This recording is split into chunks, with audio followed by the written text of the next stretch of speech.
So here we are in Escanaba, Michigan at the headquarters of the world famous Bark River Knives. Brooke and I have been chatting it up with Mike Stewart, the owner of Bark River, for the last probably hour and a half or so. Mike's going to give us a quick tour of the factory, so let's go.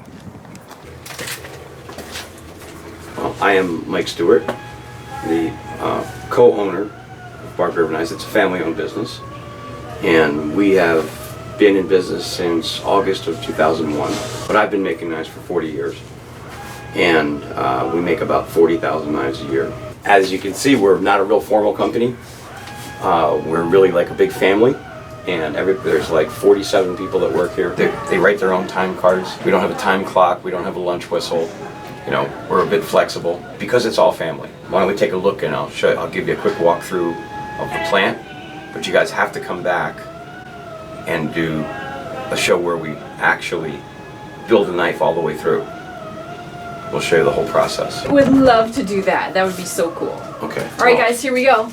He's going to give us a Here we are. We're going to go into the shop where everything happens. This used to be the lunchroom. It's still the lunchroom on this side, but we couldn't get enough sheaths made, so we now have our own sheath company inside. And it's, of course, in the lunchroom. Nice. Because it's the place we had room for it. We're going to be expanding on the building. We've added onto this building like 4 times.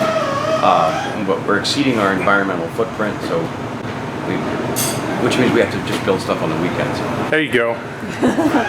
This is all sheath manufacturing, right? Yes. Sweet.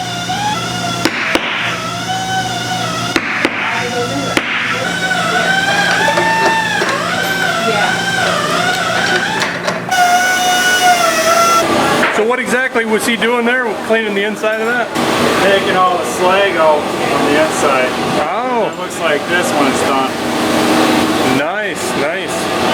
People think that this is all kind of cookie cutter. It's not. It's all hands-on. Our knives are made really the tradition. We combine ultra-modern stuff with old style stuff. So you see, that could be done on some kind of machine, I guess. We prefer to have somebody actually go and do each one so we know it's done right. Right on. This area is where they cut handle material and do the drilling. What Brian will do is he'll clean up the inside and then chamfer it a little bit so you don't cut your finger. You're supposed to hold it like that or like this. You don't have to. You can hold it like that too. Hey Mike, I got a question for you. Do you guys run a big order of one type of knife at a time? I would say 1 or 2. Okay, so you're not making 100 different kinds of knives at once? No. Right on. It's called batch building. This is another new knife. This is called the Fox River EXT1. It's a hunting knife. Very nice. So this week we've already delivered 2 projects. We're going to deliver 3 more by the end of the week. These 2 being part of here. So they'll prep those. See the gals in the corner there? That's a leather stamping press. It didn't fit in the lunchroom. So she's stamping out parts for sheaths. That's the same kind of press you'd use to make a set of boots, isn't it? Absolutely, the very same. A Red Wing or Wolverine would have the same thing, right? We have dies made that cut out all the pieces for the sheath. We build knives 2 ways as far as handles. Here's a set of machined handles. Okay? We machined them. I'll show you the machine shop. We actually do this in-house. But some of the materials we use, you can't machine it. The mill would wreck them. That being something like this. This is pine cone in acrylic. Wow.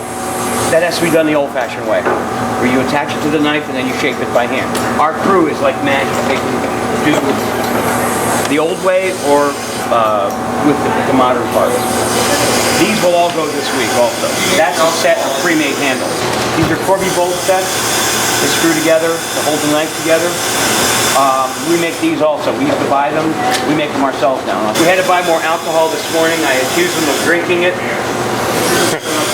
But they said they swore they didn't drink it. When you guys mill one of those handles, how much final fitting needs to go into it before it goes out, or is it really close?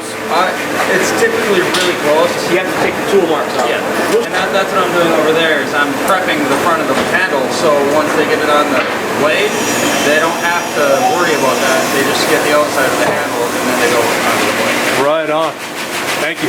We do a lot of knives with decorative liners. Like somebody else has like a black handle with a red liner.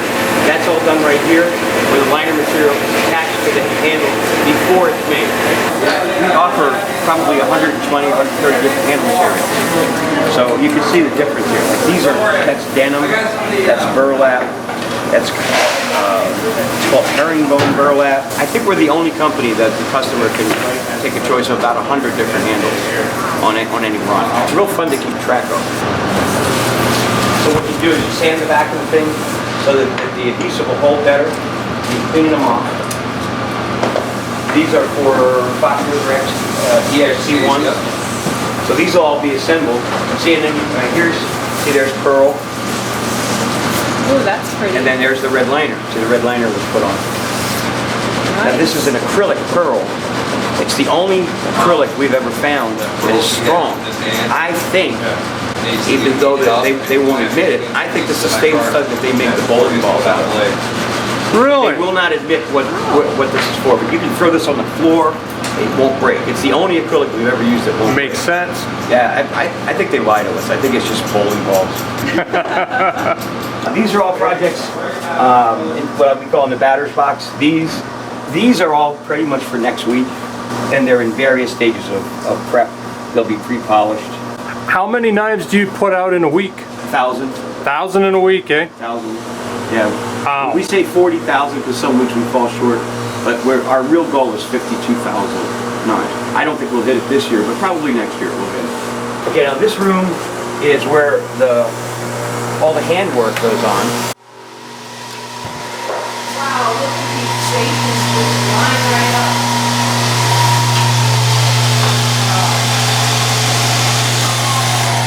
Okay, this side of the line, this side of the room is strictly handles. You ask about a pre-made handle. See? You see the Corby bolts sticking out? Yeah. Yep. Okay, those get ground off, and then they begin to smooth and blend everything.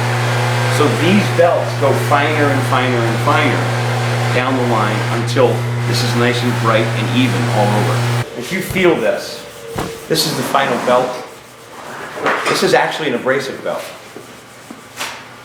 Oh my gosh, there's nothing there. It's full of diamond dust. I mean, that Wow. would even cut steel. But that's the final belt that it's on. From there, they go to a buffer. Here it is, off the buffer. Wow. Wow. It's done right here. I gotta put these back where I found them, where they're yellow. And then that's where these polishing belts. See, here's some of our chef's knives. I mean, we make a very wide variety of products. How many different knives do you make? I don't know.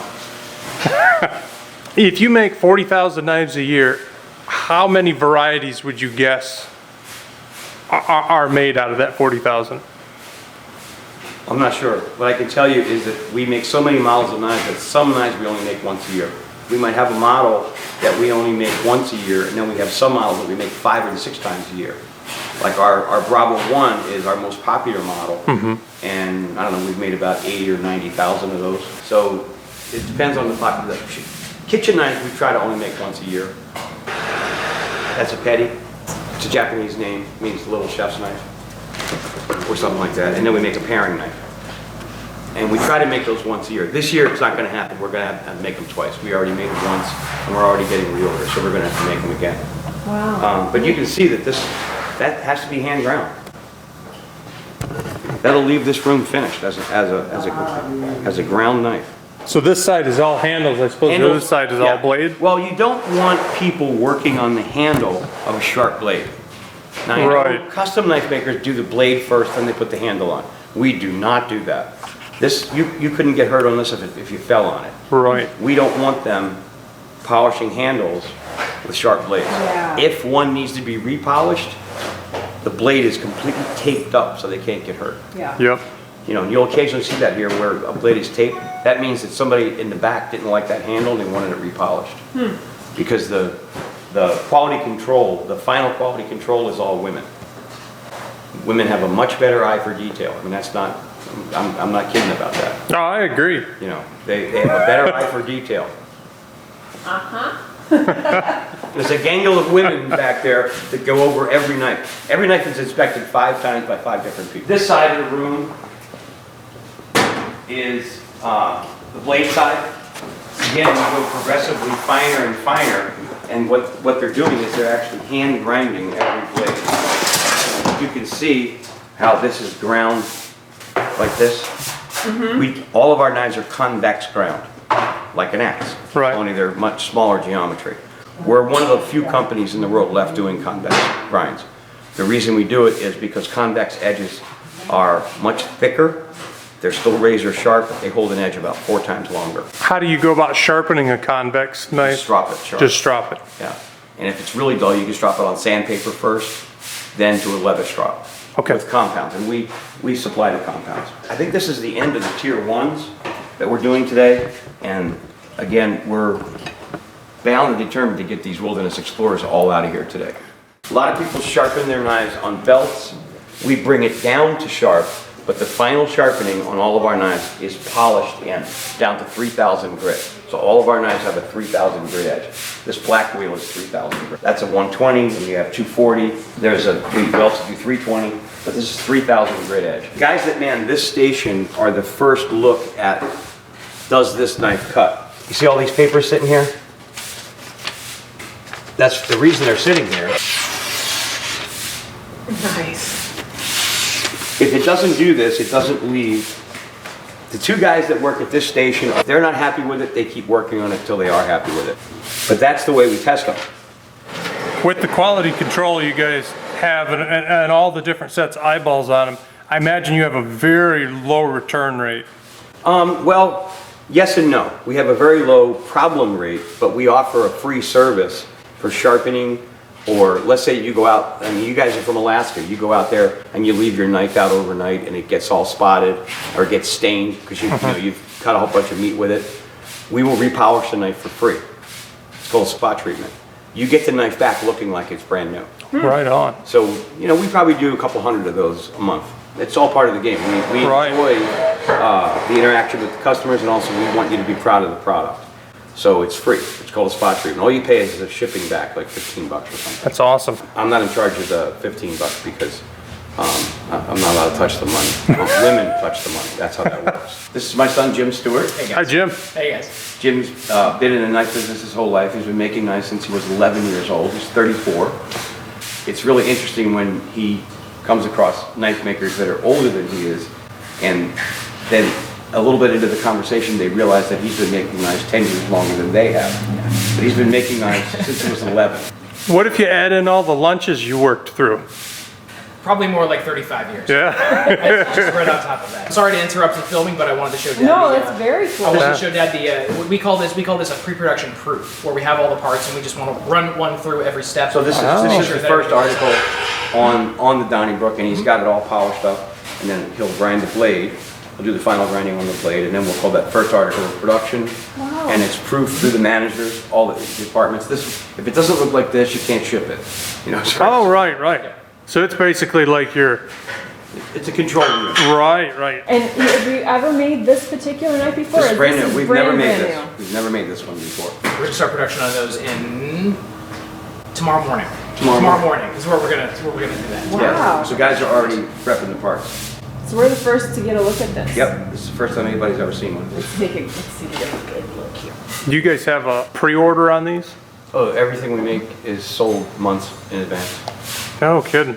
So this Donnybrook that you're making right now, it's been spoken for Yep. quite a while ago. Yes. It's a good problem to have. Other than being buried, you know, Yeah, we're- perpetually buried. We're sold into August. We're sold out. Right. Our production is spoken for into August. Rather be perpetually buried than having to push. Right. So- Let me ask you this question. Does it weigh on you knowing that you have so much work in the future spoken for, or is it really a good thing? We're so used to it. Ah, We've been back ordered for the last 10 years. We've never been able to get through our back orders. And the more and we've doubled production in that period. And it doesn't matter. If you double production, you get twice as many orders back then. That's a good problem to have then, huh? Well, we've created a lot of jobs here. That's awesome. That is awesome. Michigan needs jobs. There's a lot of knife jobs now. That's good. Students getting a nice even polish with the whole blade. That's the idea. The galvan is acting like the finish. Anybody can stop the process. And send it right back at any time to the station for them to get it corrected.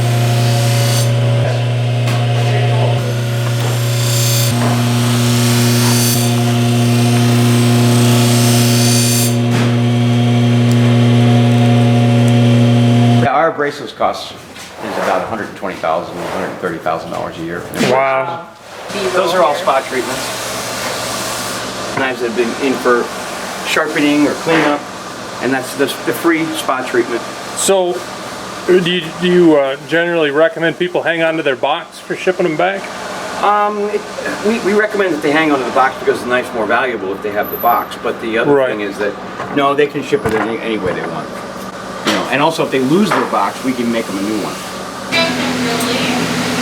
Yeah. This place is like a maze. It just keeps going. We kept adding on. Yeah. So the knives come in here, and then they're marked off on the dailies, and then they're inspected again here for sharpness. Once they check it for sharpness again, then we etch the logos on. That's with the electro-acid etch. Then they're inspected again and fully clean, check for sharpness again, and then they go up here on a tray. And then this tray goes into photography. What's his name? Ein, like Einstein. I love it. Yeah. Pretty. Pretty. Sit. Pretty. Wait. Aww.